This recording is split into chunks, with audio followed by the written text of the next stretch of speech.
Ya, baik.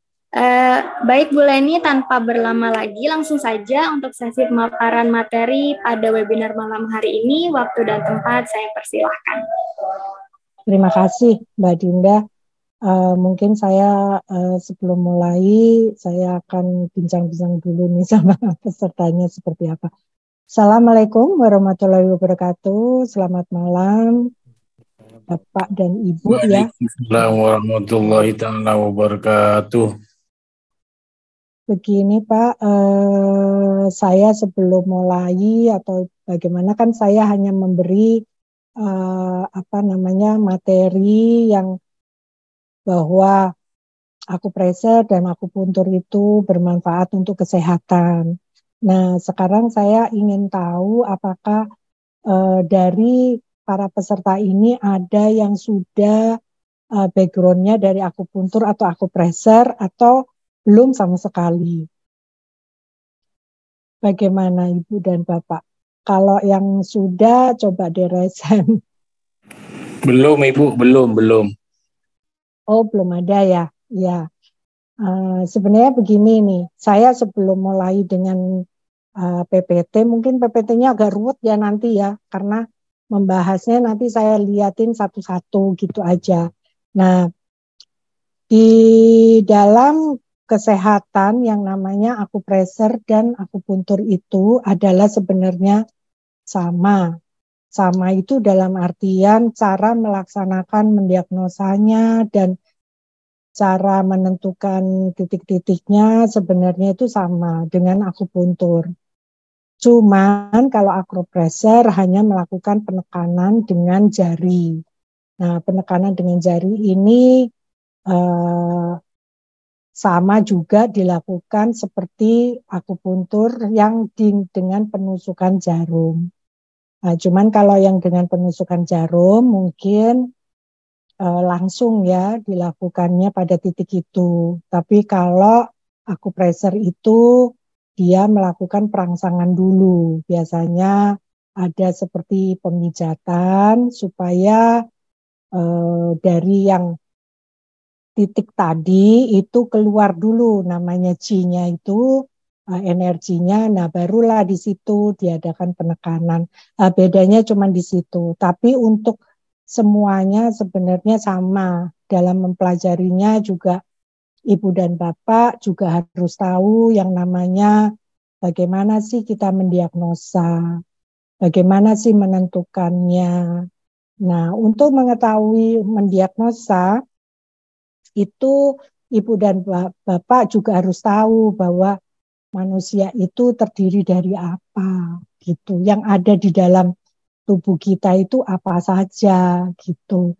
Dan biasanya istilahnya itu kalau kita di akupuntur maupun di akupressure itu ada istilah-istilahnya seperti energi kita sebut Qi, seperti kita darah kita sebut She gitu. Nah, karena dia kan dari aslinya dari Tiongkok ya, jadi kebanyakan mereka menggunakan nama-nama dari Tiongkok itu tadi. Nah, dari situ kita harus tahu dulu itu. Nah, itu harus mengerti dulu. Nah, setelah tahu nanti kita mulai saya akan kasih pengenalan dulu bagaimana sih tubuh manusia itu terdiri dari apa. Bentar ya, saya boleh ini ya, screen dulu ya, share screen.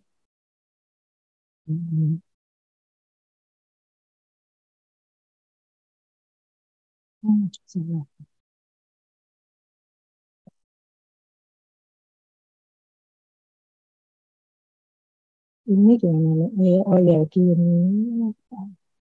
Bingung saya gimana ya caranya ya?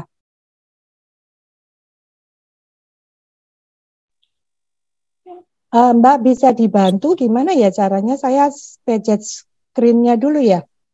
Share Yang share screen-nya. screen bisa diklik share screen. Iya, klik. Oh, astagfirullah baru keluar nih.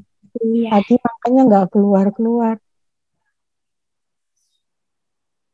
Ini saya iniin dulu. Nah, ini materi dasar dari apa namanya manusia. Bentar ya, ini bisa. Nah, ini saya jelaskan dulu gitu materi dasar dari tubuh manusia itu apa aja gitu supaya lebih ngerti dulu sebelum masuk yang namanya qi, namanya segala macam. Nah, itu tadi. Nah, di sini konsepnya qi dalam kedokteran Cina. Nah, jadi ada yang namanya kalau kita dibilang bahwa energi gitu. Tapi kalau di kedokteran Cina itu disebutnya adalah qi gitu. Nah, ini arti dari qi itu adalah menurut orang dari Cina sepanjang sejarah itu, nah sampai modern itu qi itu adalah yang bersesuatu yang bersifat material atau immaterial. Jadi dia menguap, mengukus seperti gas, tidak bisa dimasak, nggak bisa dimasak dan nunjukinya kalau nggak bisa dimasak. Jadi dia itu qi yang tidak bisa kelihatan seperti itu. Nah, qi ini dapat dijernihkan, tidak berwujud seperti uap, tidak juga padat. Pokoknya dia tidak berbentuk. Tapi ini adalah qi ini adalah apa namanya yang membantu dalam peredaran darah di dalam tubuh manusia. Jadi kalau di peredaran darah itu kalau qi-nya turun, ya darahnya tidak bisa bergerak dengan baik. Nah, jadi dia sebagai pendorong ya, seperti energi itu. Jadi dia ditunjukkan di sini itu seperti ya bisa disebut apa ya, tidak berwujud, tidak seperti uap, pokoknya nggak bisa dilihat namanya qi itu.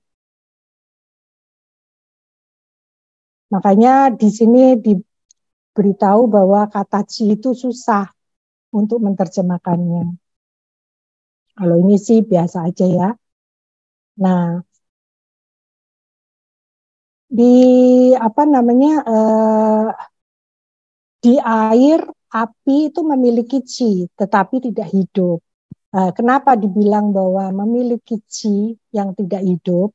Dia seperti energi kan. Kalau air itu kan ada energinya, dia mengalir mengikuti arah. Nah, api juga begitu. Dia api itu juga ada yang namanya qi-nya. Apabila qi ini umpamanya dia berkumpul dengan udara, apinya akan menjadi lebih besar. Seperti itulah. Ini yang disebutkan namanya qi. Ini lebih banyak kita melihatnya arti dari qi. Qi manusia sebagai hasil dari interaksi dari qi langit dan bumi. Nah, langit dan bumi ini yang dinamakan seperti apa ya, gravitasi. Makanya kadang-kadang kita ini menyatukan antara langit dan bumi. Pada saat kita mengobatin orang itu biasanya melihat dari alam semesta. Makanya semua dihubungkan dengan alam semesta kalau di dalam pengobatan holistik ini.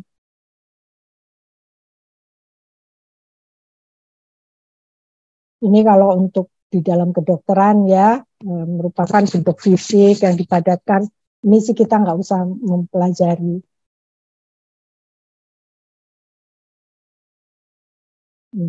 Nah, ini ada dua makna itu energi halus yang dihasilkan oleh Changfu. Changfu itu adalah organ dalam dan organ luar. Di sini diberitahu bahwa kalau organ dalam itu adalah organ yang padat, itu disebut organ Chang. Kalau Fu itu adalah organ yang lumer, jadi dia hanya menerima terus menyalurkan. Jadi dia modelnya tetap kosong seperti usus, seperti lambung. Lambung itu kan hanya menerima, setelah itu mengunyah makanan, terus dia lanjutkan lagi. Nah itu disebutlah organ Fu. Nah, qi ini dihasilkan oleh Chang dan Fu itu. Nah, Chang dan Fu itu kan bentuk yang berbeda dan tempatnya juga berbeda. Ya, bentuknya berbeda menurut organnya. Seperti aktivitas fungsional cangfu, misalnya organ cangnya itu adalah hati, paru. Nah, dia disebutlah ci hati, ci paru. Makanya kadang-kadang ada orang yang misal nih, kalau didiagnosa, oh ci-nya turun gitu. Biasanya apa sih? Kalau misal cirinya dari ci turun tuh bagaimana? Berarti sudah ada energinya. Kalau nggak ada energinya dari paru-paru, paru-paru tidak bisa menurunkan semua yang ada dari atas. Kan fungsinya adalah dari atas turun ke bawah kalau paru-paru itu. Nah, biasanya kalau dia tidak bisa menurunkan itu, dia tidak bisa membantu untuk buka tutup dari kulit. Nah, itu biasanya ditaruh di Weiqi namanya. Weiqi ini adalah qi permukaan tubuh.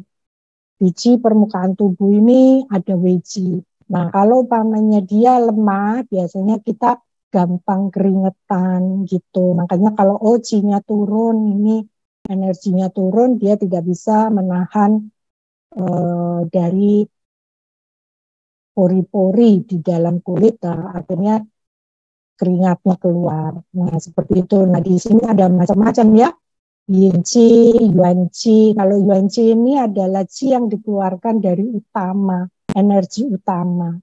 Yuan Qi ini. Nah, Yuan Qi ini asalnya dari ginjal. Nah, kalau Xue ini adalah darah. Yin Ye ini adalah lendir, kayak misal nih, apa ya, nutrisi yang bentuknya agak-agak nggak jernih gitu, dia agak-agak keruh dikit tapi keruhnya tidak keruh kotor. Jing ini dia lebih jernih, itu seperti itu. Nah, ini kata-kata ini aja nih yang membuat agak beda seperti itu. Nah, di dalam acupressure juga diajarin ini semua sebenarnya karena memang dasarnya adalah sama. Nah, jing itu apa? Nah, di sini adalah disebutnya esensial. Esensial itu adalah proses penyempurnaan. Jadi misal nih, esensial ini, jing ini tuh makanan yang kita masukkan di dalam lambung, dicerna menjadi esensial. Nah, esensial ini lebih ke nutrisi ya, nutrisi yang bersih, yang halus. Nah, ini yang dibutuhkan oleh tubuh untuk sebagai materi dari tubuh. Jadi semua organ itu makanannya adalah ini sebenarnya, itu yang dinamakan jing ini. Dia lebih ke bersih, halus, dan lebih lembut. Makanya kalau kita makannya kurang bagus, dia tidak halus, tidak dicerna dengan baik, dia tidak bisa menjadi jing. Kadang-kadang ada orang yang makannya cepat gitu, akhirnya tidak terkunyah dengan baik, yang terjadi makanannya tidak bisa menjadi nutrisi di dalam tubuh. Nah, nutrisi di dalam tubuh itu apa? Adalah yang terdapat pada pembuluh darah yang di tengah-tengah itu sebenarnya nutrisi. Kalau darah misal tuh diambil terus diputar, kan pasti ada darah putih, darah merah, terus ada esensialnya itu sebenarnya adalah nutrisinya itu. Sampai di sini ada yang ditanya? Nanti saya ngomong panjang lebar nggak ngerti lagi. Ada yang ditanya? Ya, silakan Bapak Ibu yang ingin bertanya, dipersilahkan melalui kolom chat ataupun bertanya secara langsung. Boleh tanya langsung aja, jadi enak kita jawabnya. Belum ada ya? Belum, Bu. Belum. Dilanjut aja dulu, Bu. Nah, di sini ini ada 3 ya. 3 konsep dari jing ini. Jing itu adalah pralahir, prenatal, jing pasca lahir, dan jing ginjal. Nah, kalau jing pralahir itu adalah prenatal, itu memang yang bawaan dari bayi, yang dia bisa berkembang dengan dia diberi nutrisi.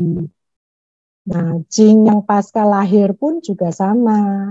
Nah, kalau yang namanya jing ginjal itu adalah jing bawaan dari orang tua. Kan kadang-kadang kita kan makanya kalau mau menjadi ibu atau bapak gitu untuk mempunyai anak, nah, biasanya diperiksa kesehatannya supaya anaknya nanti mempunyai jing ginjalnya yang bagus sempurna dalam pembentukan organnya.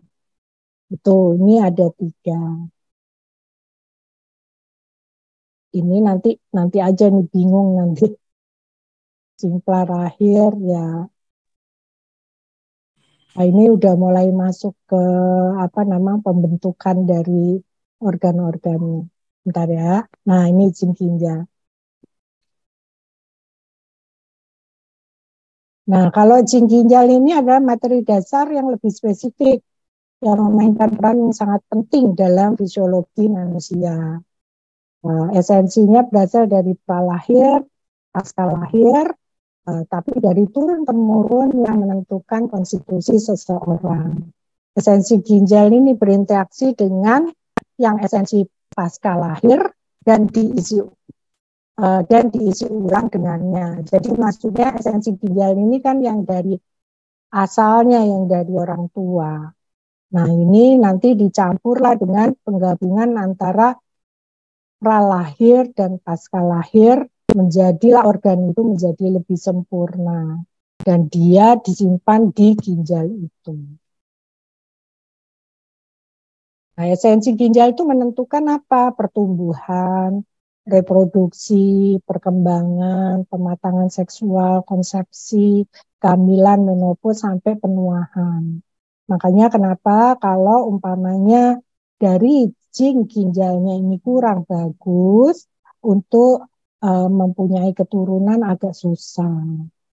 Itu karena dia kurang bagus. Nah, seperti itu. Terus habis itu proses penuahan. Ya semuanya untuk pertumbuhannya itu memang dibutuhkan untuk ini. Ini ada yang tanya ya? Iya, monggo silakan. Iya. Izin bertanya, Ibu. Iya, boleh, silakan. Untuk yang menentukan pertumbuhan, apakah untuk perkembangan dan pertumbuhan, misalnya seorang anak itu di usia balik, misalnya usia belasan, kan banyak teori yang menyebutkan bahwa pertumbuhan itu berhenti di usia awal 20-an gitu ya. Apakah kalau di sini jing ginjalnya masih bisa diperbaiki gitu untuk mendorong pertumbuhan gitu? Terima kasih. Ya, makasih Bu. Maksudnya untuk pertumbuhan itu dalam artian untuk tinggi gitu ya, atau tinggi? Betul. Untuk tinggi ya. Kalau untuk tinggi itu biasanya sama Bu, perhitungannya di TCM itu kalau perempuan itu kelipatan 7 Bu. Kalau laki-laki di kelipatan 8. Makanya biasanya laki-laki itu lebih lama dewasanya, seperti itu. Kalau perempuan itu di kelipatan 7, makanya biasanya kalau udah di 7, biasanya 2 kali 7, 1, jadi 7, 7, 7, tambah gitu loh Bu. Nah itu, nah perempuan biasanya di 7 kali 7, itu sudah mulai puncaknya dan proses penurunan dari 7 kali 7. Kalau laki-laki itu di 8 kali 8. Jadi beda prosesnya. Makanya kenapa kadang-kadang laki-laki itu sebenarnya menuanya lebih lama dibanding wanita. Karena wanita ada yang namanya jing ginjal ini untuk reproduksi, untuk melahirkan, untuk semuanya. Nah, jing ginjal ini yang bawaan dari orang tua tidak bisa ditambahkan apapun. Nah, dia baru bisa untuk menjadi lebih baik, makanya pada saat pralahir dan pasca lahir itu konsumsi makanannya atau nutrisinya dengan benar. Supaya energi yang dicampur nanti menjadi jing ginjal yang disimpan di ginjal itu menjadi bagus. Kalau dia menjadi bagus, itu dia membantu dalam pertumbuhan. Sebenarnya di situ. Nah, kalau misal nih untuk usia, misal kalau perempuan itu kan di 17 ya, 17. Biasanya itu kalau wanita itu di 2 kali 7 itu biasanya mulai haid gitu, 2 kali 7 karena dia sudah mulai pubertas. Nah itu kalau 3 kali 7 itu dia sudah mulai menjadi wanita yang mau menjadi dewasa. Nah, biasanya makanya batasannya itu di 3 kali 7. Di 3 kali 7 kan 21 ya Bu. Nah, di 21 itu sudah mulai lambat pertumbuhannya. Tapi bukan berarti dia tidak bisa tumbuh. Nah, masih bisa tumbuh. Masih bisa tumbuh. Sampailah pokoknya jangan sampai di batas dia maksimal ya. Maksimal, dia masih bisa tumbuh. Cuman kalau untuk pertumbuhan itu biasanya dimulai kalau sudah usia di 21 itu untuk wanita kita harus memeriksakan untuk tulangnya. Di tulangnya itu apakah ada gitu selah untuk bisa dia memanjang. Kalau ada kita bisa rangsang dengan akupressur maupun akupuntur untuk menjadi lebih tinggi.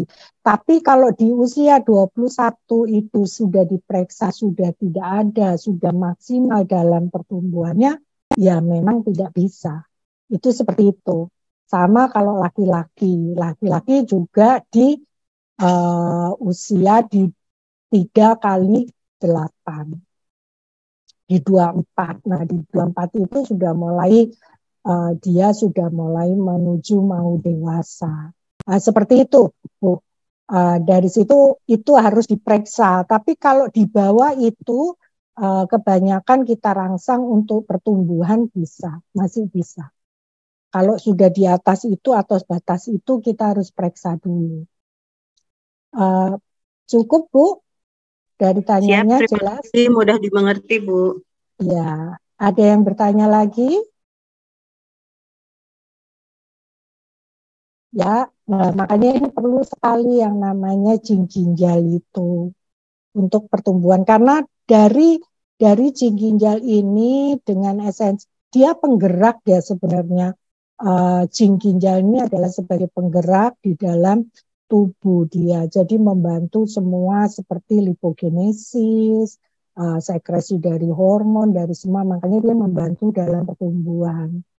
Nah ini biasanya untuk menjaga supaya kita tidak terlalu habis karena ini kan penggunaannya sedikit sekali. Sebenarnya penggunaannya itu sedikit sekali karena semua organ sudah mempunyai qi kan. Nah organ itu kalau qi-nya bisa dari organ itu bergerak sendiri, qi ginjal ini tidak akan turun untuk membantu. Tapi kalau umpamanya dari qi organ lainnya sudah tidak bisa menggerakkan, nah biasanya dari ginjal ini dia turun untuk membantu tubuh. Karena tubuh itu udah luar biasa, dia udah tahu gitu. Kalau enggak bisa ya dia akan membantu. Makanya kenapa bagaimana kita harus memelihara dari ginjal ini, biasanya kita memeliharanya adalah sebenarnya sepele sekali ya, kita tidak boleh terlalu capek. Kalau terlalu capek atau olahraga terlalu capek yang terlalu berlebihan, otomatis dari energi semua yang ada di organ-organ itu sudah over. Nah, kalau sudah over ya dia akan meminta tolong kepada ginjal untuk melakukan aktivitasnya, aktivitas di dalam proses yang ada di dalam tubuh.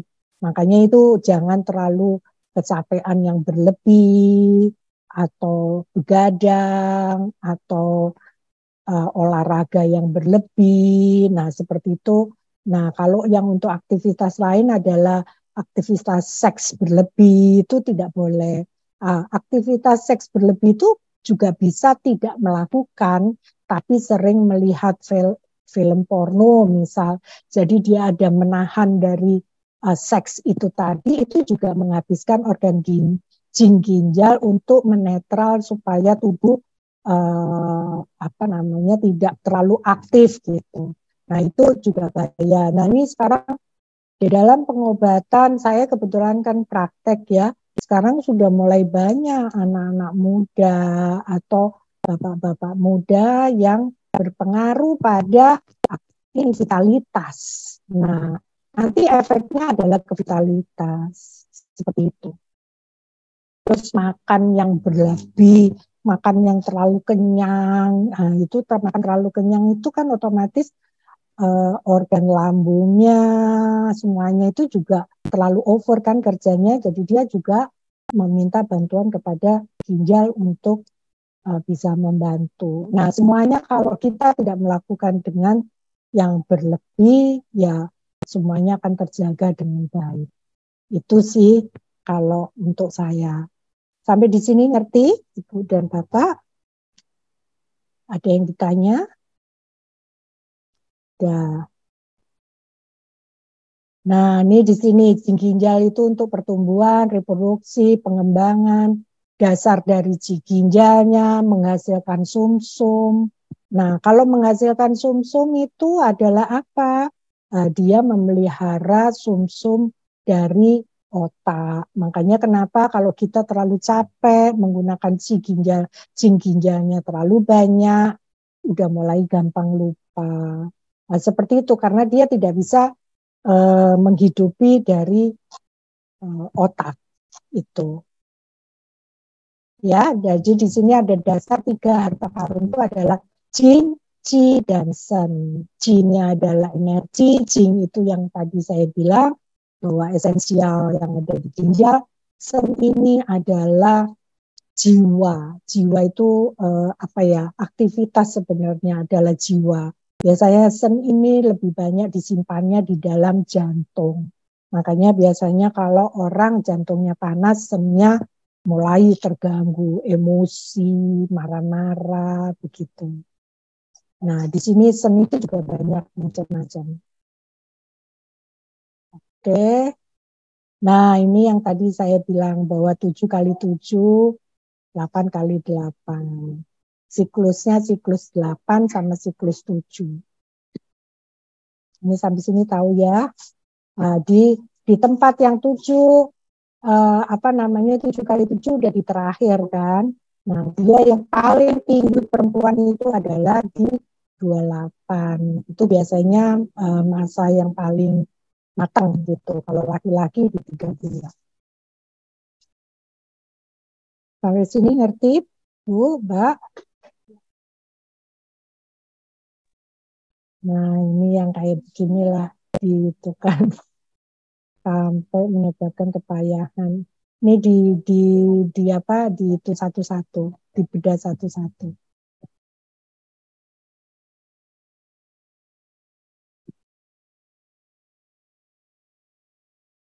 Nah, ini di sini adalah interaksi zinc ginjal. Ada interaksi yang erat antara berbagai aspek energi ginjal, yaitu esensi ginjal, yin ginjal, yang ginjal, dan qi ginjal. Nah, yin dan yang ini adalah yin adalah yang di dalam, yang itu adalah kekuatan, qi-nya adalah energi, esensialnya itu adalah isinya. Nah, ini di sini. Ini nanti kita akan bahas yang yin dan yang. Ini untuk tahu aja. Nah, mungkin ini udah. Nah, ini Weiqi.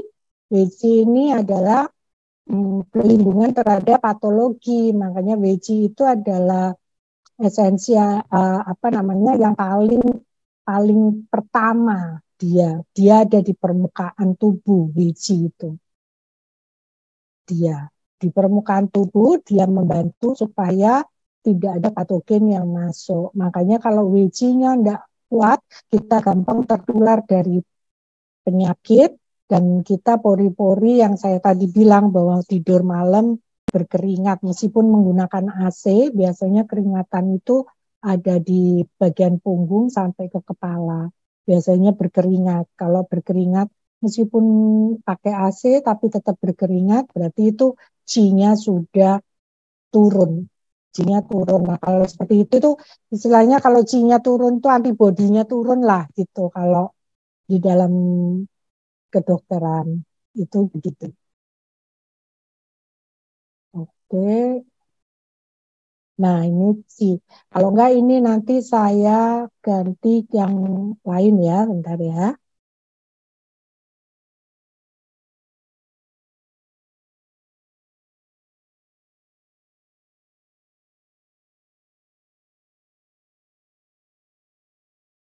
Hmm.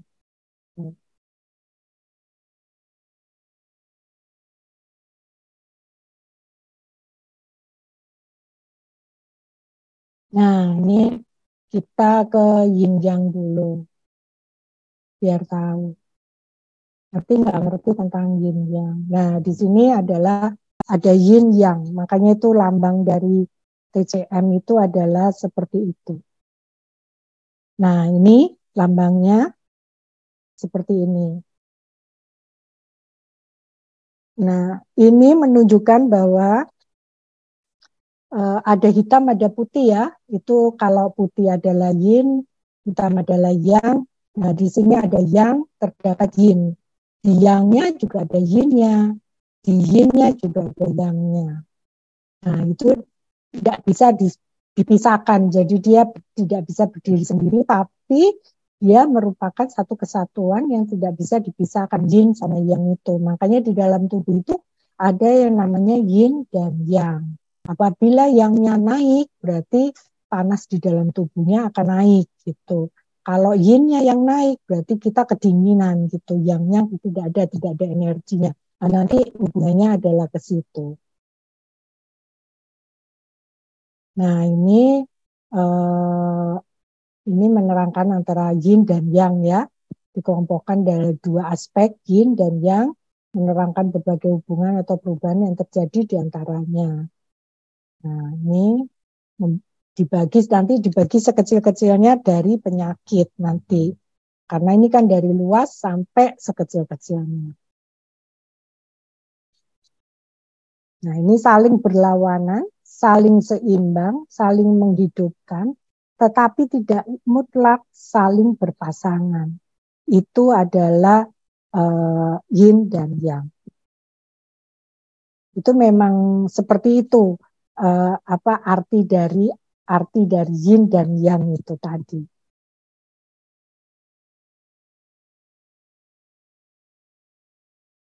Nah, ini di sini kalau zaman dulu itu yin itu adalah bagian gunung yang kelihatannya teduh, gelap, tidak kena cahaya, itu namanya yin.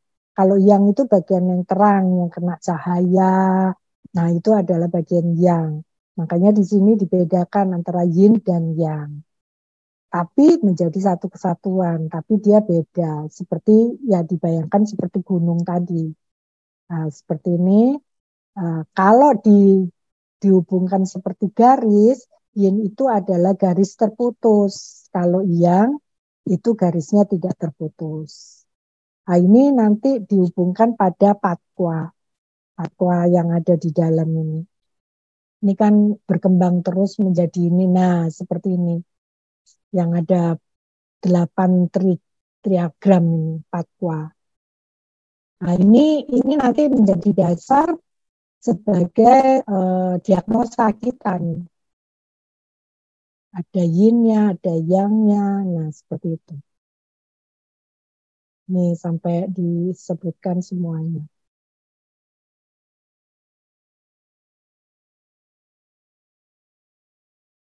Nah, sampai di sini ngerti untuk yin dan yang? Ada yang bertanya? Udah ngerti kali ya? Yin sama yang ya? Mungkin nanti di aplikasinya ya Bu, belum kebayang. Iya. Nah, ini di sini nih penerapan untuk yin yang-nya. Kan ini saya sepintas saja ya. Kalau memang nanti mau belajar itu kita akan bedah satu-satu. Kalau di bedah satu-satu sekarang ya nggak akan selesai. Nah, ini penerapan yin dan yang-nya itu adalah di cahaya, temperatur, posisi, gerak, arah, faal. waktu, musim, mata angin. Nah, kalau yang itu terang, panas, tinggi, bergerak, keluar, terangsang, siang, panas. Nah, kalau yin itu lebih ke gelap, dingin, rendah. Nah, itu seperti itu. Ini pengaplikasian bahwa apa sih yin sama yang itu. Nah, ini di sini yin yang itu beroposisi, bertentangan, tapi saling bergantung, saling melengkapi, saling bertransformasi. Nah, ini semua di sini nanti dijelaskan satu-satu. Nah, aplikasinya nanti dimasukkan ke dalam TCM, itu ada di anatomi, fisiologi, patologi, diagnosa, terapi, dan prevensi. Untuk aplikasi dari yin dan yang itu tadi. Ya, ini yin dan yang dalam anatomi gitu. Yin anterior, inferior, medial, internal, seperti gitulah. Jadi diaplikasikan ke dalam anatomi itu apa gitu. Nah, seperti ini. Nah, kalau untuk ini kan bagian depan, bagian atas, bagian bawah. Nah, itu nanti ada yin yang biasanya kalau untuk manusia itu adalah bagian depan itu kan nggak kuat kena sinar matahari ya. Kalau kita ada sinar matahari kena ke kita kan pasti kita akan merem gitu. Nah itu biasanya itu bagian depan ini adalah yin. Bagian belakang lebih kuat kena sinar matahari adalah bagian yang. Seperti itulah. Nah ini yang bagian atas, yin bagian. Ini kalau dijelaskan semua nggak selesai. Gimana nih? Tapi sampai di sini mengerti nggak tentang yin dan yang-nya? Ada yang tanya dari Bapak dan Ibu? Nanti semakin lama semakin lebih berat gitu. Ya. Ini nanti buat ininya. Nah, di sini ada faktor untuk yin dan yang. Itu ada 6 faktor luar. Nah, faktor luarnya itu apa? Gaya hidup, makan, tempat tinggal. Faktor emosinya apa? Yin itu namanya. Dari mana? Dari dalam. Nah, itu kan ada. Kalau yang dari luar bisa dari angin. Anginnya itu panas, kering, dingin, lembab gitu. Kalau yangnya adalah gaya hidup segala macam itu karena dia lebih ke gerak ya. Kalau emosi itu lebih ke apa namanya kalau kita emosi itu lebih ke organ itu yang dihubungkannya lebih ke organ.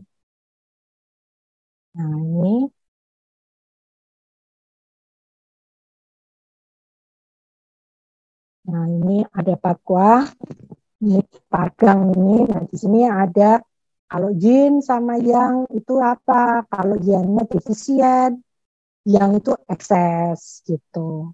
Jadi yang itu biasanya lebih ke penyakit-penyakit baru. Biasanya kalau ekses itu kan kronis yang baru-baru gitu, yang baru. Kalau dia udah lama, dia biasanya lebih ke defisien. Sepertinya orangnya nggak sakit tapi lebih parah. Sepertinya gitu loh di penggolongan kondisi. Nah kalau diletak, dia letaknya kalau penyakitnya sudah di yin itu berarti sudah dalam, sudah mengenai organ ke dalam. Tapi kalau masih di yang, dia masih di meridian, dia masih penyakitnya masih di bagian luar, jadi tidak terlalu susah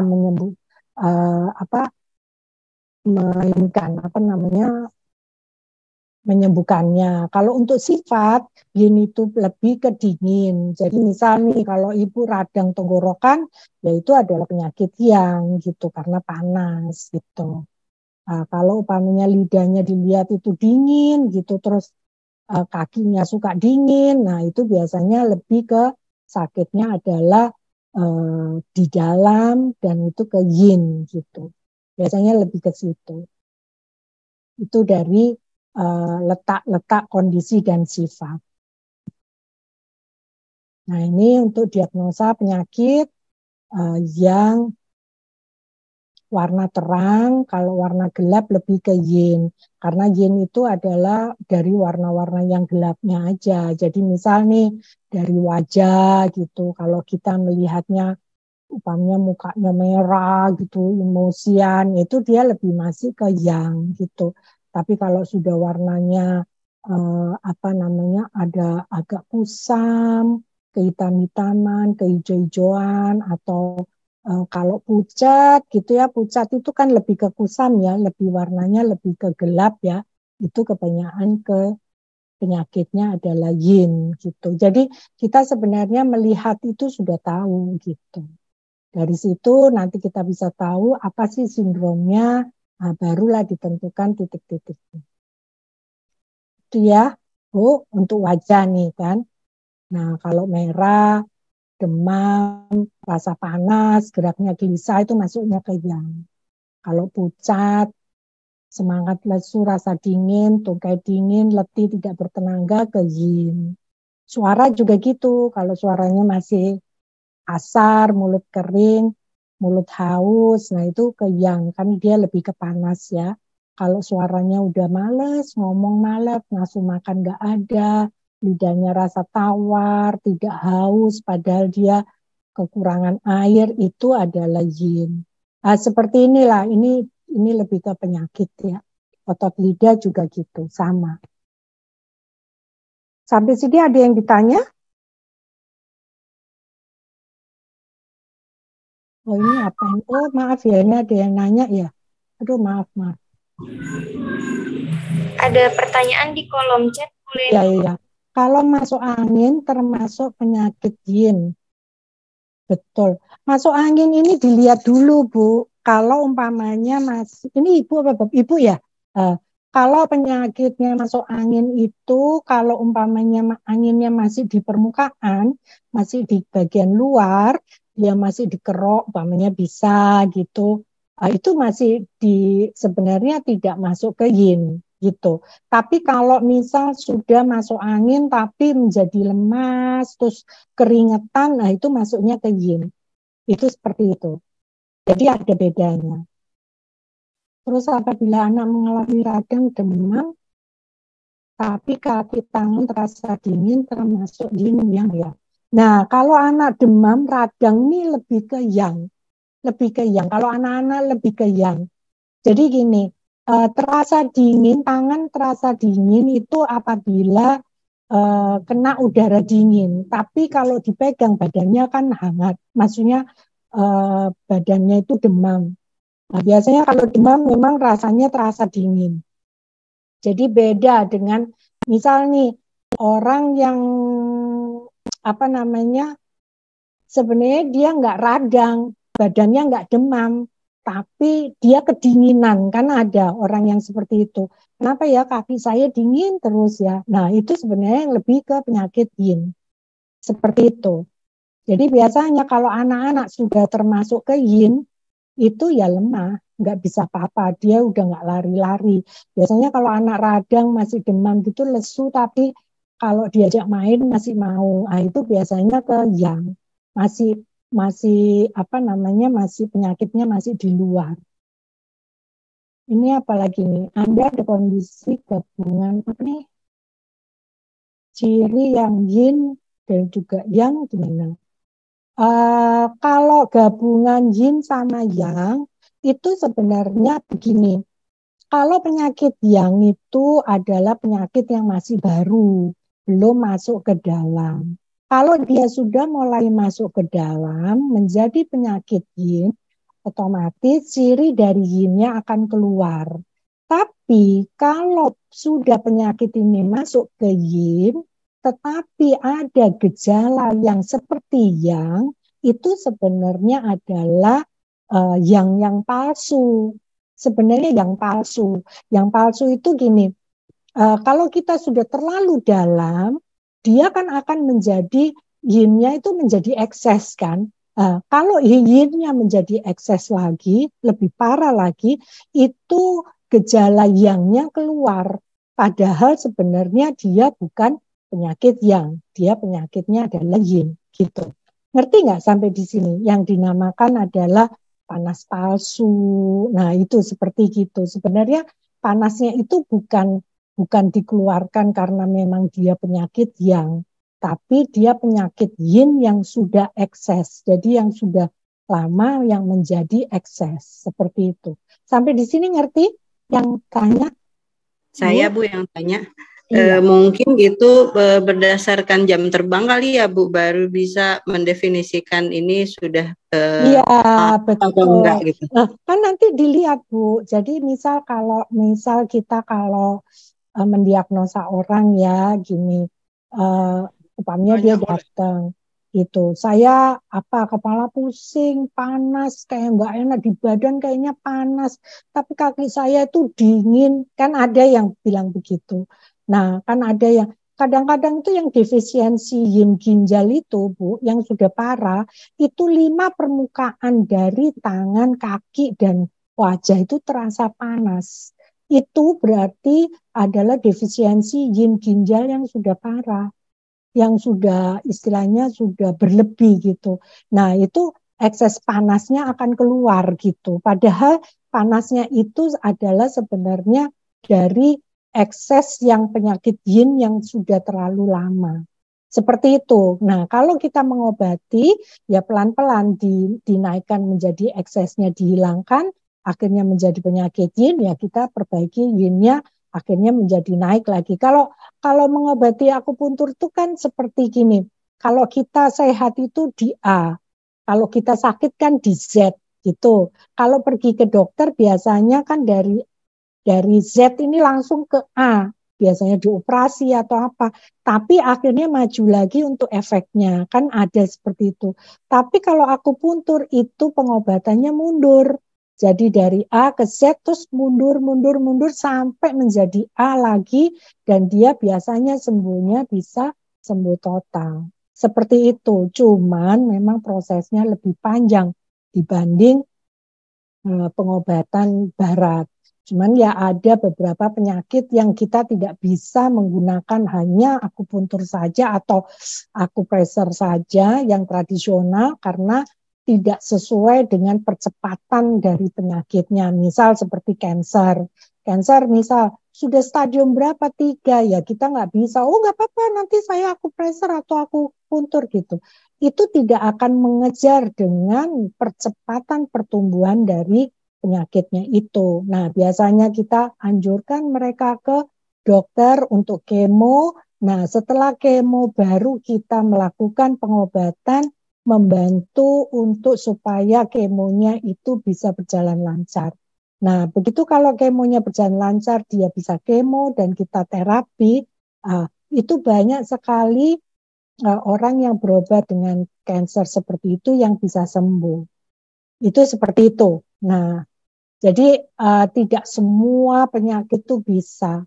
Jadi harus dilihat juga ininya. Sampai di sini ngerti, Bu, Bapak? Terima kasih Bu, bisa dipahami. Mau nanya sebentar bisa Bu? Oh, boleh, iya, silakan. Jadi tadi di sini kan kalau nengok dari lidah, saya ada pernah nampak itu lidahnya ada retakan kayak krek gitu dia. Ya, di bagian mana Pak? Di tengah. Oh, di tengah, iya. Udah gitu. Dia warnanya seperti warna putih kecoklatan gitu, nggak ada merahnya gitu. Oh, gitu. Ya, gini. Kalau udah, pertanyaannya udah itu, Pak? Di ototnya itu, di otot lidahnya itu dia seperti ada pulau-pulau gitu. Oh, jadi pulau-pulau tapi itu ya Pak, apa namanya kayak terkelupas ya Pak? Iya. Ya, terkelupas ya Pak ya. Ya. Udah, terus lainnya lagi? Udah, itu aja. Nah, kalau umpamanya lidah yang sempurna, maksudnya lidah normal, itu adalah mempunyai lapisan lidah yang tipis, putih tipis, tapi dalamnya kelihatan. Jadi warna lidahnya masih kelihatan. Jadi putih tapi masih kelihatan, gitu ya. Masih kelihatan. Nah, kalau dia retak, itu berarti ada qi yang turun. Jadi penurunan dari qi itu, qi-nya nurun. Nah, biasanya kalau letaknya di tengah, letak lidah di tengah itu adalah di limpa dan lambung. Nah, biasanya dia di pencernaannya kurang bagus.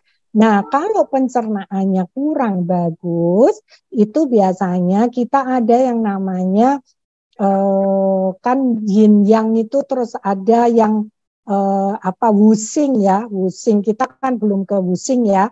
Wusing itu adalah saling menghidupi, saling menindas. Nah, apabila limpa lambungnya sudah terlalu berat, dia akan menindas ke lever. Makanya di otot lidahnya terjadi pulau-pulau itu tadi.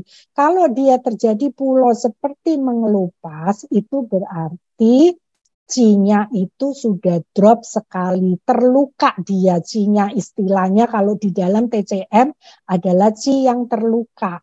Jadi dia sudah nggak bisa ngapa-ngapain. Nah, biasanya kalau seperti itu orangnya tidak akan enak sama sekali badannya karena kan dari lever, dari limpa lambung sudah kena.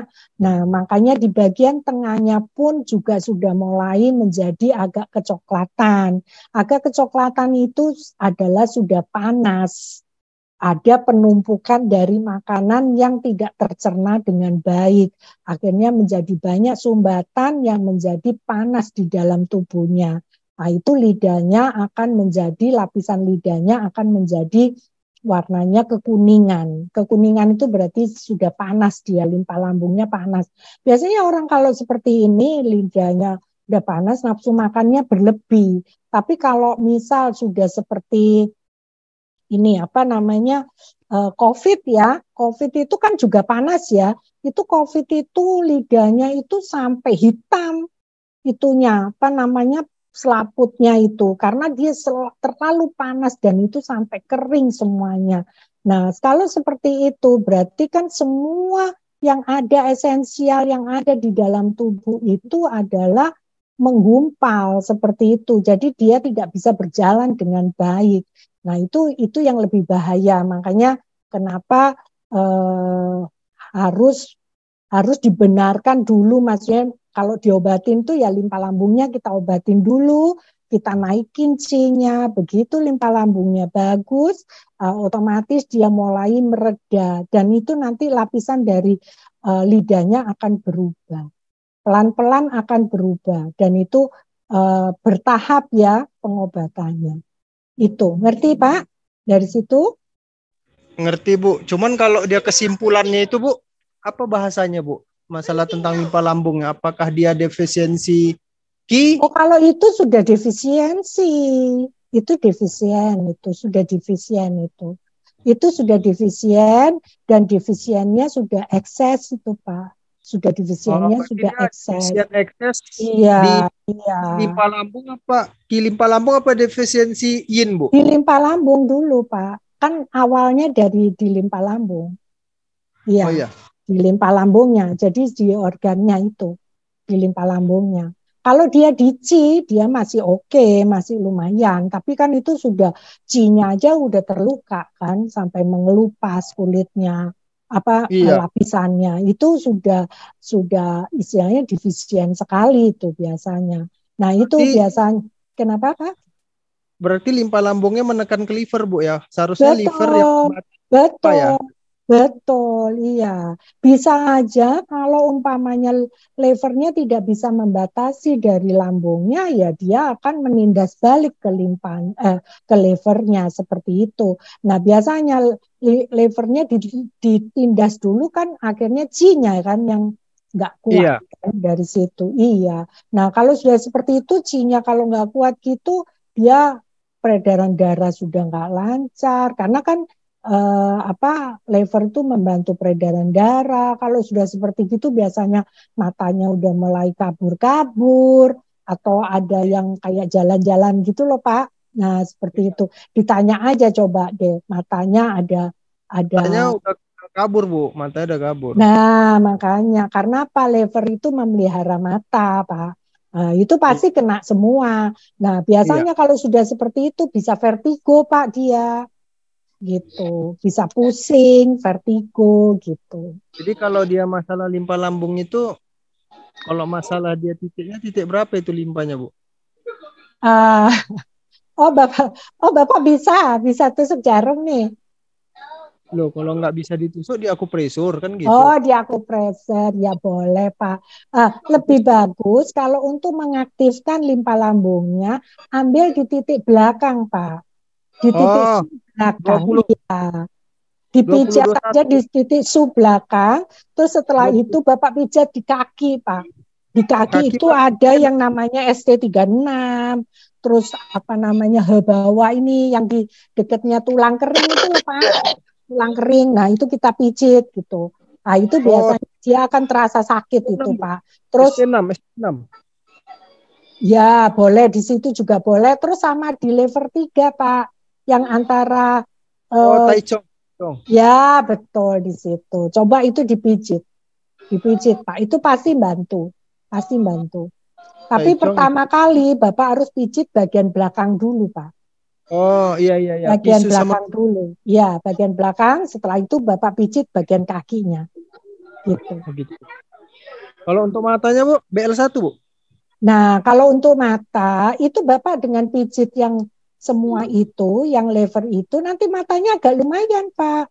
Nah, kalau memang Bapak mau, nah biasanya kita ambil di dahi, Yintang, Tayang, sini tuh Pak, dipijit aja Pak, sini, Oh iya. nah itu dipijit, terus kita pijit yang di tengah-tengah sini, biasanya kita pijit semua ini Oh, Pak. Yang paihwe itu kita pijit supaya ada energinya, gitu. iya, Bu. Bertahap aja Pak, jangan terlalu over ini ya treatment ya. Misal kalau namanya, Tapi sebenarnya pasien itu kena diabetes, Bu.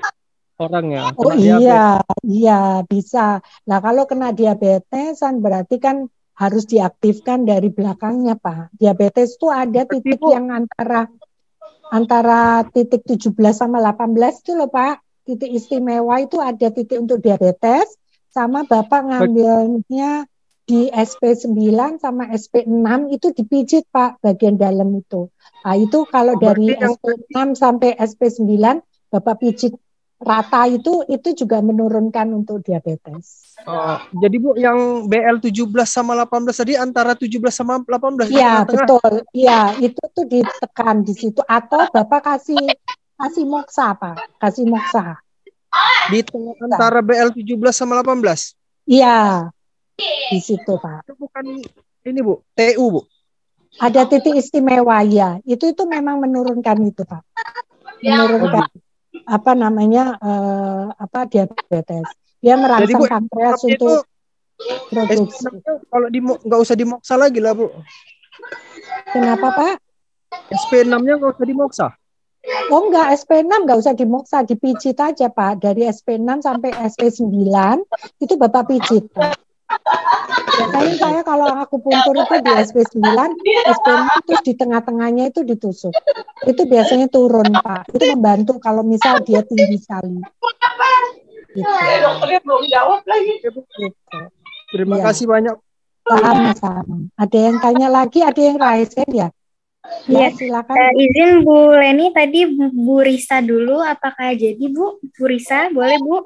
Boleh, monggo silakan. Silakan Bu Risa. Siapa nih? Kamu mau bantu sudah ya? Oh iya. Yang mau tanya siapa nih yang mau tanya? Oke, baik langsung ke Bu Bella aja Bu Leni. Silahkan Bu Bella, Bu Apoteker Bella.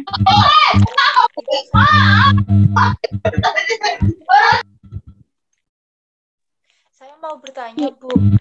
Ya. Itu saya sering pusing terus kayak melihat itu pandangan saya kabur. Nah, kondisi seperti ini apakah dipengaruhi oleh emosi atau pikiran yang terlalu banyak berpikir? Apakah seperti itu tuh berpengaruh ya Bu ya? Soalnya dulu tuh saya pernah sedikit belajar mengenai kayak akupuntur waktu di Jogja itu soal kayak emosi yang mempengaruhi kayak kesehatan hati, ginjal dan lain-lain gitu. Iya. Saya pernah kan, saya kecelakaan. Nah, kecelakaan tendon dan ligamen itu robek. Setelah saya terapi, dan itu saya nggak pernah merasakan nyeri. Setelah terapi itu sekitar 2 kalian. Nah, dulu juga pernah sering kayak mual, terus sering sakit. Ketika di akupuntur itu juga langsung sembuh, besoknya itu sudah nggak ada gangguan lagi. Iya Bu, jadi gini Bu, untuk emosi itu kalau Ibu pikiran, hanya pikiran saja, pikiran umpamanya misal nih pikiran itu tapi pikiran yang berlebih ya, maksudnya dalam artian kalau sudah mulai pikiran terus habis itu Ibu menjadi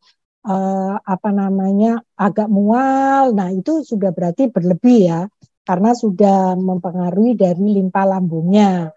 Karena kalau itu yang emosi.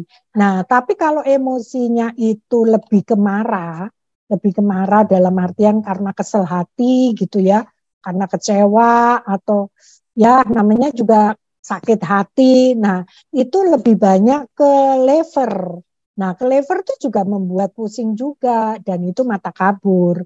Nah, itu lebih ke lever, Bu. Kalau berhubungan dengan mata itu lebih banyak ke lever dibanding ke limpa lambungnya. Ya memang kalau umpamanya ditusuk jarum ya dia akan karena levernya kan panas, kita turunkan menjadi tidak panas, ya otomatis dia akan bagus. Nah, limpa sama lambung itu memang hubungannya banyak sama lever. Jadi antara dua aja, levernya dulu atau limpa lambungnya dulu, kan seperti itu. Kalau levernya yang parah, dia pasti menindasnya ke limpa lambung seperti itu. Nah, nanti kalau sudah lebih parah lagi, dia lebih menindasnya lagi adalah biasanya kalau lever hubungannya ke jantung. Makanya biasanya suka emosi, suka marah. Nah, seperti itu. Semakin dia marah, semakin parah ya dia akan menindas lagi ke tempat paru. Makanya biasanya kalau udah marah sekali, udah apa gitu menjadi sesak nafas seperti gitu. Nah, itu sebenarnya kan semua berhubungan, Bu. Tapi kalau umpamanya kita akupuntur, ya kita semua dinetralkan kembali, kan dikembalikan lagi pada tubuh. Sebenarnya sih itu sih Bu. Sampai di sini ngerti Bu yang itu kan, yang ditanya? Baik Bu, terima kasih. Sama-sama. Ada yang tanya lagi?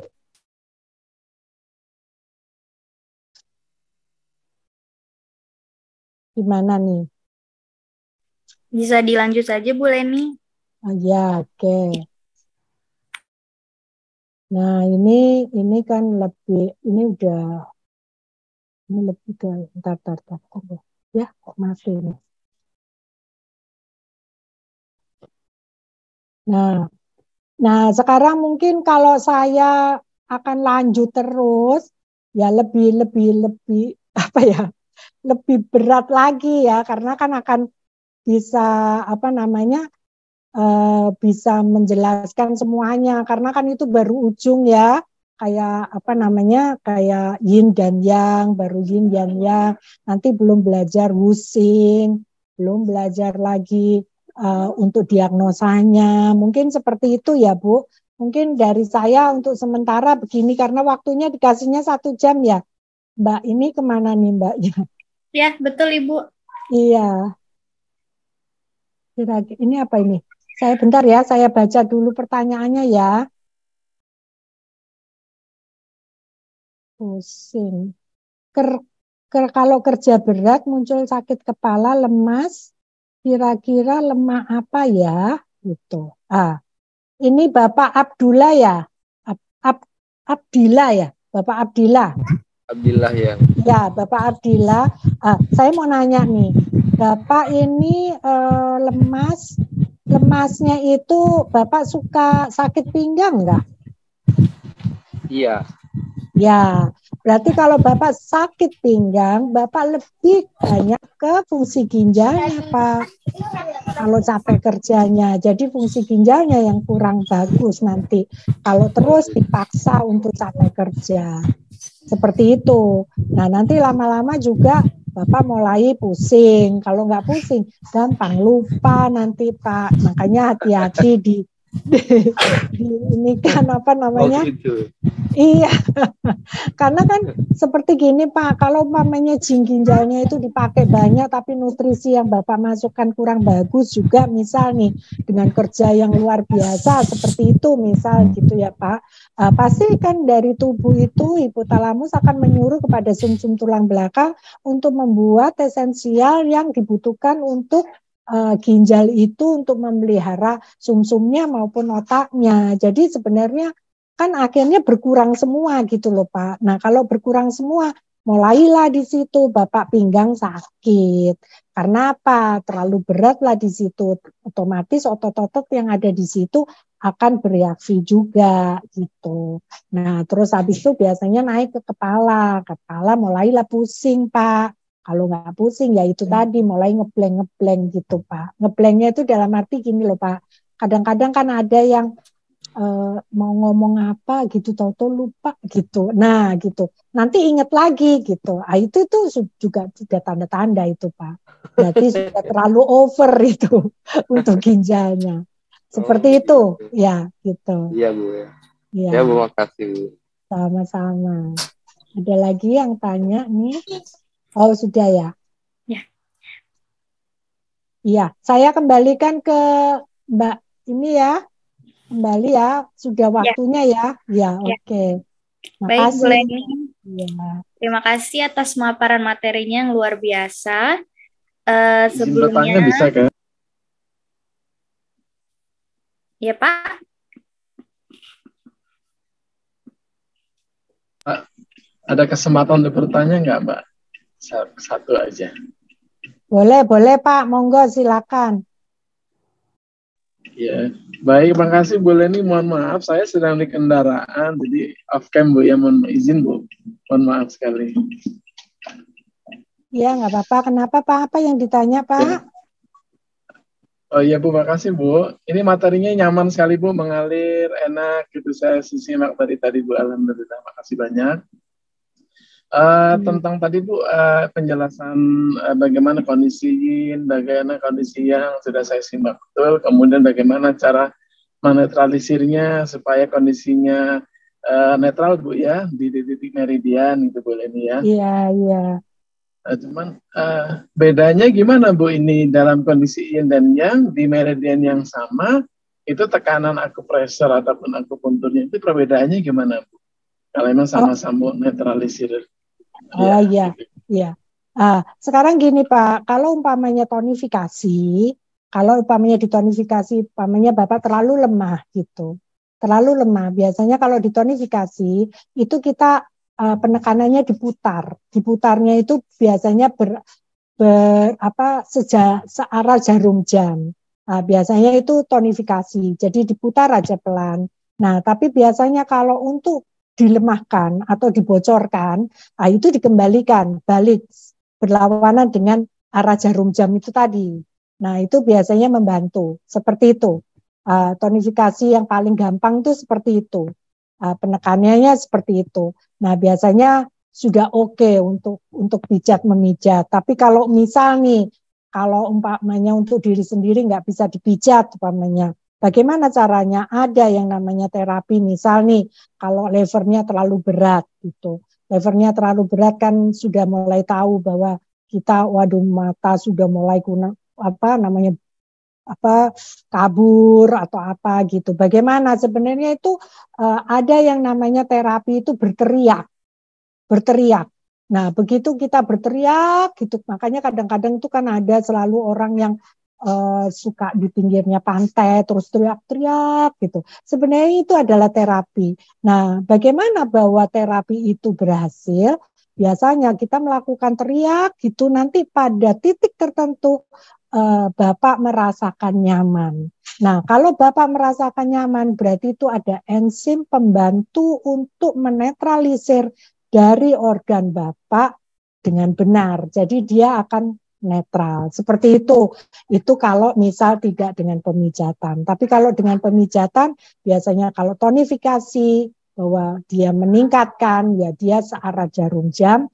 Tapi kalau menurunkan atau dibocorkan adalah dengan berlawanan jarum jam. Sampai di sini ngerti Pak? Oh, baik Bu. Jadi di kondisi ini kita membutuhkan untuk diturunkan, berarti dengan cara searah jarum jam Bu ya. Kalau turun, kalau dibocorkan itu berlawanan Pak. Berlawanan Oh, jarum baik. jam. Berarti Iya. kondisi ini Kayak Bapak berlawanan jarum jam. keran itu loh Pak. Kayak Bapak buka keran, bawa buka air. Nah, kalau dibocorkan, ya dia kebuka. Biasanya berlawanan dari jarum jam. Seperti itu. Ditekan di titiknya. Oh, baik. Makasih Bu Leni. Sama-sama Pak. Iya. Sudah Mbak, silakan monggo. Ya, baik. Terima kasih Bu Leni atas pemaparan materinya yang luar biasa. Dan saya juga ucapkan terima kasih banyak kepada Bapak Ibu yang sudah berkenan untuk menghadiri webinar pada malam hari ini. Semoga kita bisa bertemu ya Bu Leni dengan Bapak Ibu semua di webinar-webinar selanjutnya. Ya, kembali saya ingatkan untuk Bapak Ibu jangan lupa untuk mengisi link presensi webinar pada malam hari ini yang sudah saya kirimkan di chat Zoom. Karena apabila Bapak Ibu tidak mengisi link presensi, maka sertifikat tidak bisa Bapak Ibu klaim. Ya, untuk selanjutnya saya informasikan kembali untuk 9 nama yang saya sebutkan, mohon untuk tetap berada di Zoom karena kita akan adakan pendalaman materi lebih untuk uji kom akupressure di tanggal 2 Juni nanti. Kepada Bapak Muhammad Barlin, Bapak Zahalim, Ibu Anita Farida, Ibu Fadlia Malik, Bu Sri Sulasmi, Bu Ode Ramlah, Bu Amanda Aman, Bu Nining Ayu Lestari, dan Pak Muhammad Kasim Tihu. Mohon untuk menetap di Zoom ini, dan kepada Bapak dan Ibu lainnya dipersilahkan jika ingin meninggalkan Zoom. Sekali lagi saya ucapkan terima kasih atas partisipasinya yang luar biasa pada malam hari ini. Saya mohon maaf apabila ada salah-salah kata dalam memandu acara pada malam hari ini. Sekian, wassalamualaikum warahmatullahi wabarakatuh. Ya, saya pamitan dulu ya sama yang lain. Terima kasih Bapak dan Ibu telah mendengarkan mungkin selintas saja dari refresh dari keilmuan dari ini karena akupressure dan akupuntur itu dasarnya adalah sama. Nah, untuk kelanjutan kali mau belajar, monggo silakan nanti dirunding dengan Pak dari AM Training Center, gitu aja.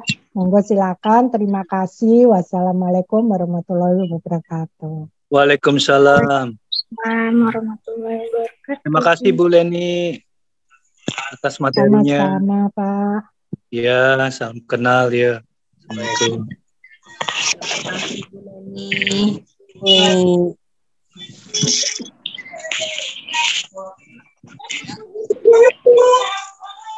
Baik Bapak Ibu yang lainnya yang tidak saya sebutkan boleh meninggalkan Zoom Bapak Ibu karena akan kita sambung sesi pendalaman materi untuk calon asesi akupressure di tanggal 2 Juni nanti. Oke, terima kasih Mbak. Ya, Assalamualaikum. Waalaikumsalam. Assalamualaikum. Waalaikumsalam. Sama-sama Ibu. Ya, baik yang sudah hadir. Sama-sama Pak. Assalamualaikum. Waalaikumsalam.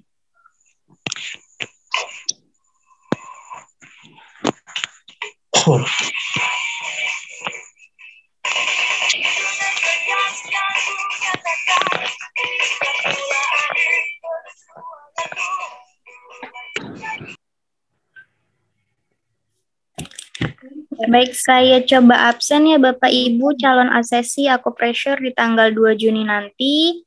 Pak Muhammad Barlin, apakah masih ada di Zoom?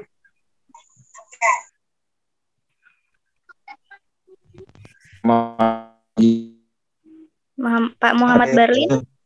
Izin ya, hadir, Bu, hadir. Oke, siap. Selanjutnya Pak Zahalim, ada di Zoom Pak? Hadir Bu, hadir. Oke, lanjutnya Bu Anita Farida.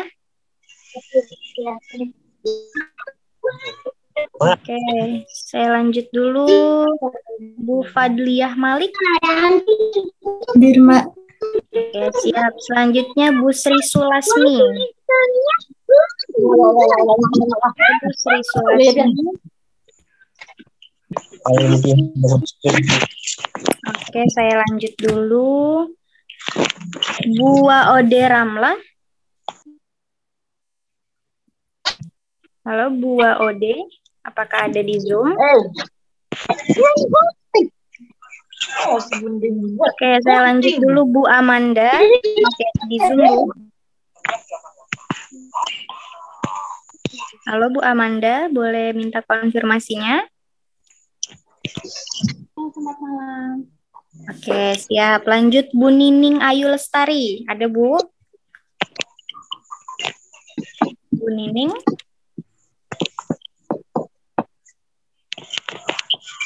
Oke, saya lanjut dulu yang terakhir Pak Muhammad Kasim Tidu. Hadir, Bu. Oke, siap.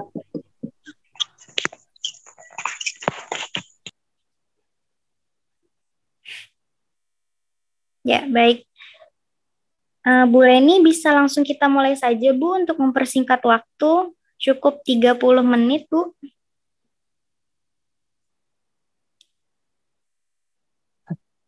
Tinggi lagi pegang, terus kami lagi tuh dicari.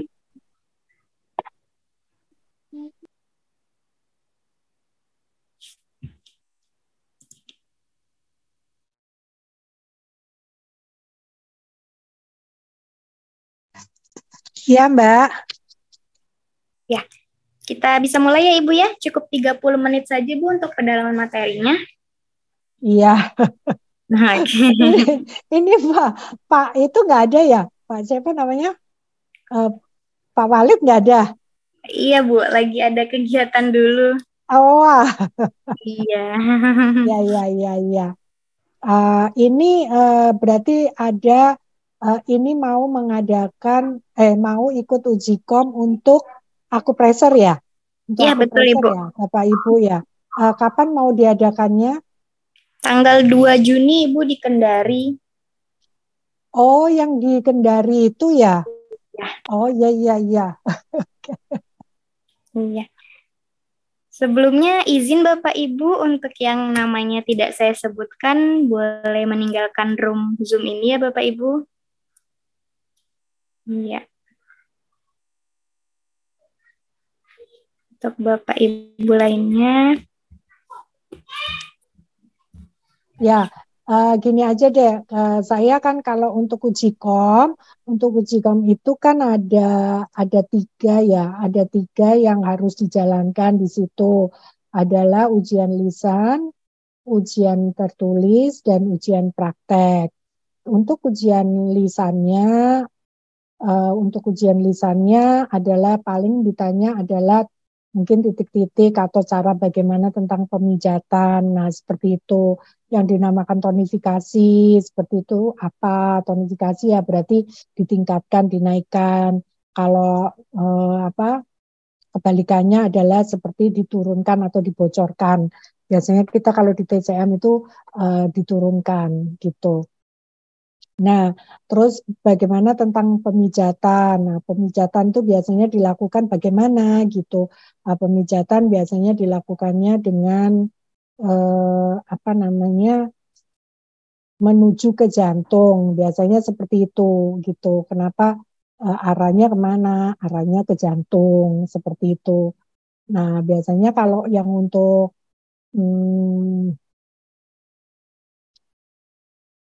untuk ya kalau untuk Bapak di sini Bapak udah pernah mendalami itu materinya enggak ya yang mau ujian? Pernah enggak Bapak dan Ibu yang mau mengikuti ujian akupresur? Bapak, Ibu? Belum pernah, Bu. Oh, belum pernah sama sekali. Waduh.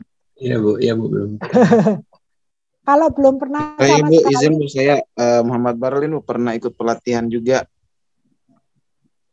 Oh, sudah pernah. Ada yang sudah pernah mengikuti pelatihan. Nah, kalau mengikuti pelatihan kan berarti kan paling yang titik-titik yang dipijit kan di bagian belakang, di bagian kaki, kan seperti itu kan. Jadi kalau umpamanya dari titik lambung atau apa itu biasanya yang di dekat tulang kering itu seperti itu. Biasanya paling ditanya-tanyanya di situ untuk bagaimana sih kalau umpamanya ada kontra biasanya yang ditanya adalah kontraindikasinya seperti apa, kan seperti itu.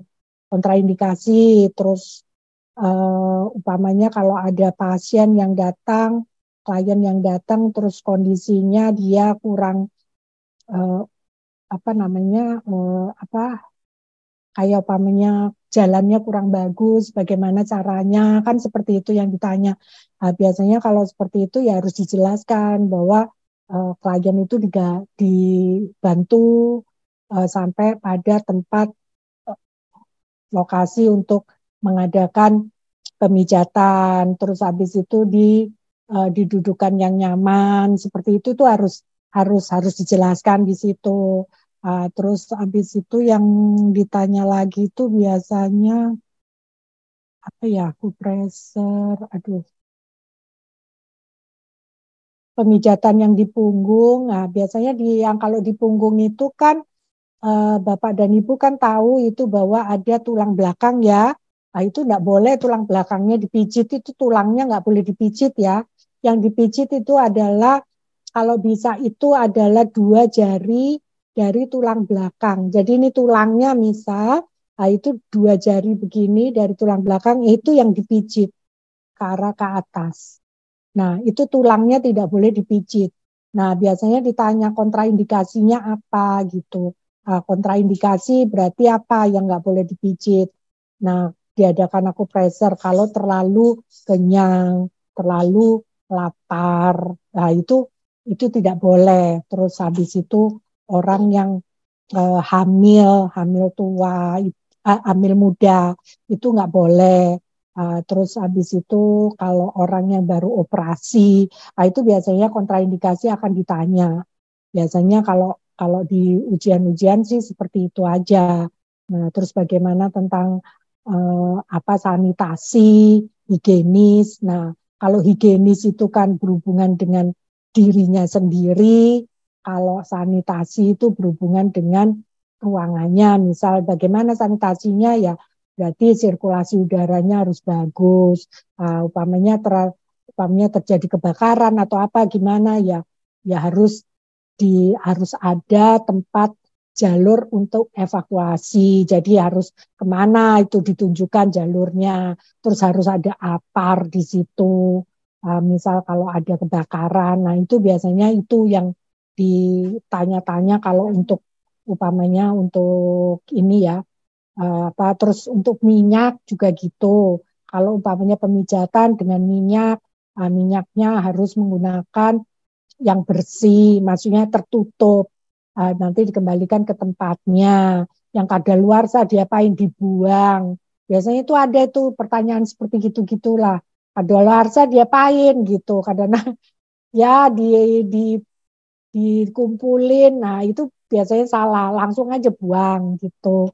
Seperti gitu aja gitu. Jadi pertanyaan-pertanyaan yang seperti itu dijawab aja lantang seperti itu.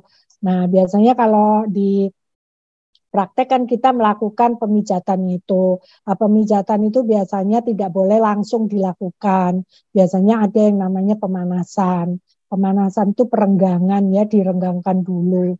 Jadi otot yang keras itu tidak boleh langsung dipijit, perenggangan. Seperti itu aja lah. Itu biasanya di praktek perenggangan, terus setelah itu dipijit. Setelah dipijit pasti ada pendinginan, nah seperti itu. Nah terus untuk pemijatan bagaimana? Biasanya pemijatan kan ada macam-macam kan. Ada biasanya ada cara mijit tuh kan ada banyak tuh, ada 5 yang kayak umpamanya kalau diputar gitu. Kalau diputar buat apa? Kalau umpamanya ada tegang gitu ya itu diputar seperti itu. Terus harus ada mengusap seperti gitu. Nah, biasanya kalau menepuk ditepuk itu biasanya kalau untuk ada sesuatu yang agak tegang gitu di kaki, biasanya ditepuk-tepuk gitu. Biasanya kalau penutupan untuk itu pendinginan kan biasanya ditepuk-tepuk supaya lancar. Paling itu aja yang untuk ujian ya. Kalau ini bisa ditanyain sama Pak Walid nggak itu Mbak, untuk ujiannya lisannya dengan orang lain atau bagaimana? Oh, untuk itu saya konfirmasi dulu ya Bu. Ya, kalau upamanya ujiannya dengan orang lain, lisannya itu hati-hati karena apa? Pokoknya dijawab aja, jangan jangan melihat sana, melihat sini. Orangnya memang agak gimana gitu ya. Jadi dianggapnya kalau kita melihat sana sini kayaknya bertanya gitu loh. Biasalah, ada kan yang penguji seperti itu ya. Itu tapi ada yang sabar, cuman ini yang modelnya seperti itu, jadi mesti hati-hati gitu. Itu aja, pokoknya apa yang ditanya itu yang dijawab aja. Biasanya seperti itu. Nah, kalau nanti ujian teorinya kan nanti ada verifikasi dari asesor ya untuk jawaban yang kurang tepat. Nah, itu ada perbaikan atau apa gimana. Yang paling bahaya adalah di lisan ini tadi, kalau memang lisannya dengan orang lain. Karena lisan dengan orang lain tuh paling yang ditanya adalah bagaimana sih kontraindikasi, indikasi, kan gitu aja, kayak titik-titik gitu. Titik yang penting aja lah di kaki itu yang ST36 itu untuk lambung. Nah, itu yang penting-penting lah di situ. ST36 seperti itu. Terus kayak umpamanya di lever itu, yang lever itu kan antara jempol sama telunjuk kaki itu, di tengah-tengah itu ada titik lever untuk lever panas. Biasanya kalau vertigo itu biasanya dari lever panas, seperti itulah. Paling itu aja ya. Nah, kalau untuk pertama kali ujian itu ada yang namanya mengisi pra-assessment. Mengisi pra-assessment itu tolong disiapkan adalah foto 3x4. Foto 3x4 itu diberi nama belakangnya, terus fotokopi KTP, terus fotokopi ijazah pendidikan terakhir, terus sama fotokopi kalau ada sertifikat dari ujian yang akan dilakukan. Kalau nggak punya, harus ada keterangan pelatihan mandiri, maksudnya belajar mandiri, atau kalau bekerja ya minta dari orang yang bekerjanya, dari PT-nya, dari mana itu ada surat pernyataan bekerja, itu menggunakan materai. Nah, itu kalau menulis nama harus dengan huruf besar untuk nama, karena supaya tidak ada kesalahan dalam sertifikat. Jangan lupa tidak boleh membawa bolpen dengan warna lain, semua harus dengan warna hitam. Itu yang harus dilakukan. Nah, terus semua pengisian dari form itu harus lengkap. Kalau tidak lengkap, kita rekomendasikan kompeten, tetap bisa tidak kompeten apabila berkas Anda tidak lengkap. Itu yang harus diperhatikan. Dan pra-assessment itu sudah diisi sebelum kita ujian. Nah, itu aja. Dan apa yang dilihat, dan pra-assessment itu tidak boleh dicoret-coret. Cara pengisian tidak boleh dicoret, tidak boleh ditip X gitu. Karena itu merupakan kayak surat berharga yang sudah memang tidak boleh dicoret-coret. Makanya hati-hati, semuanya harus dipersiapkan dengan benar. Mungkin itu, kalau ujiannya sih, ujian untuk teorinya bisa nanti dipandu dan nanti ada verifikasi. Kalau ujian prakteknya ya berarti ya jangan lupa bahwa apa dari status pasiennya, sakitnya apa, ya di situ dipijat. Tapi pemijatan tidak bisa dilakukan langsung. Jadi harus ada perenggangan. Itu namanya pemanasan. Dan terakhir ada pendinginan. Nah, baru dilakukan. Kalau untuk pemijatan. Ada yang ditanya sampai di sini? Untuk yang ujian? Udah ngerti semuanya? Silakan Bapak Ibu, ada yang ingin bertanya? Ya. Ada yang ditanya?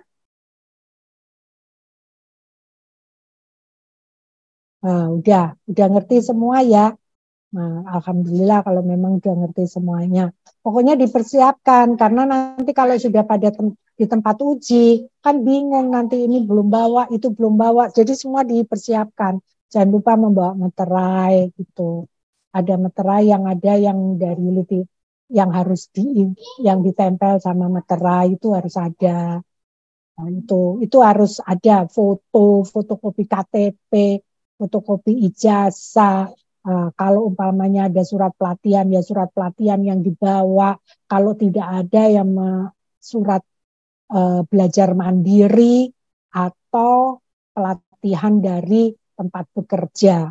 Nah, itu pilih aja salah satu. Kalau mau dibawa dua-duanya juga boleh dengan ada tanda meterainya. Kalau surat pernyataan itu untuk dokumennya. Nah, nanti ada banyak berkas yang harus diisi di sana juga. Nah, itu nanti bisa dipandu semuanya. Nah, dengan Bapak Ibu kalau cepat melakukan itu, ya otomatis proses jalannya ujian akan tepat. Itu. Nah, untuk ujian lisannya juga mesti hati-hati. Dijawab aja, biasanya yang ditanya itu kontraindikasi. Itu aja lah biasanya. Kontraindikasinya apa sih gitu. Atau orang hamil muda boleh dipijit enggak gitu. Kalau sudah bilang begitu ya enggak boleh gitu. Oh dia muntah-muntah minta tolong. Enggak. Terus bagaimana caranya? Dijelaskan dan ditolak. Gitu. Namanya ditanya, gimana caranya? Udah datang terus itu ya bilang dijelaskan bahwa merupakan kontraindikasi yang tidak bisa Ibu Bapak lakukan dan ditolak. Begitu dengan halus. Secara komunikasi yang baik. Nah, sebagai tukang pijit tidak boleh kukunya panjang, itu nomor 1 ya. Nggak boleh kukunya panjang. Gitu. Ya, apalagi? Udah beres kayaknya deh Mbak. Ya, baik. Ya. Sudah cukup ya Bapak Ibu? Kayaknya cukup atau gimana? Ada yang lebih mumpung masih kalau enggak nanti saya beritahu lagi. Kalau enggak ya cukup. Ya udah, wassalamualaikum warahmatullahi wabarakatuh. Waalaikumsalam warahmatullahi wabarakatuh. Baik, terima kasih Bu Leni atas pemaparan materinya. Untuk Bapak Ibu kita cukupkan ya. Ya. Oke, baik. Untuk terkait pemberkasan dan juga APL nanti akan saya share di grup lagi biar Bapak Ibu bisa isi dan juga langsung print dan nanti ketika uji kom mohon untuk dibawa ke hotel. Baik, itu saja. Sekali lagi saya ucapkan terima kasih banyak Bu Leni atas kesediaan waktunya sudah berkenan sharing-sharing ilmu bareng kita malam hari ini. Sehat, sukses selalu untuk Bu Leni. Sekian dari saya. Assalamualaikum warahmatullahi wabarakatuh. Ya, makasih sama-sama Mbak. Waalaikumsalam warahmatullahi wabarakatuh.